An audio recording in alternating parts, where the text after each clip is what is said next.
Hi, welcome to PSR studies. Telangana రాష్ట్రంలో LAWCET 2025 కౌన్సిలింగ్లో పాల్గొంటున్న విద్యార్థులకు వచ్చేసి గుడ్ న్యూస్ అండి. మనకు వెబ్ ఆప్షన్స్ పెట్టుకోవడానికి లాస్ట్ డేట్ అయితే ఎక్స్టెండ్ చేశారు. పూర్తి వివరాలు తెలుసుకుందాం.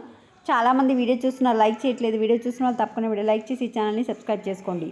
సో మనకు అఫీషియల్ వెబ్సైట్ కనుక చూసుకుంటే web options page 1 has been extended up to 25/8/2025 2 PM. 25వ తారీఖు మధ్యాహ్నం 2 PM వరకు మీరైతే వెబ్ ఆప్షన్స్ పెట్టుకోవచ్చు.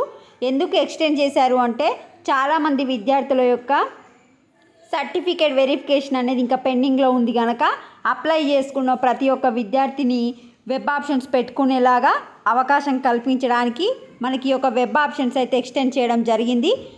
సో మీరు సర్టిఫికేట్ వెరిఫికేషన్ పెండింగ్లో ఉన్న విద్యార్థులు రోజు ఒకసారి ఇక్కడ చెక్ చేసుకోండి. Verified list of eligible candidates అని ఉంది కదా, ఇక్కడ చెక్ చేసుకోండి. ఎన్సీసీ, క్యాప్, పిహెచ్, స్పోర్ట్స్ వాళ్ళకి మాత్రము తర్వాత అప్డేట్ చేస్తారు ఈ సర్టిఫికేట్ వెరిఫికేషన్ గురించి. రిమైనింగ్ విద్యార్థులు ఫస్ట్ కౌన్సిలింగ్లోనే కంప్లీట్ కావడం జరుగుతుంది. ఇంకా ఏమైనా డౌట్ ఉంటే కమెంట్ సెక్షన్లో కామెంట్ చేయండి. Thanks for watching.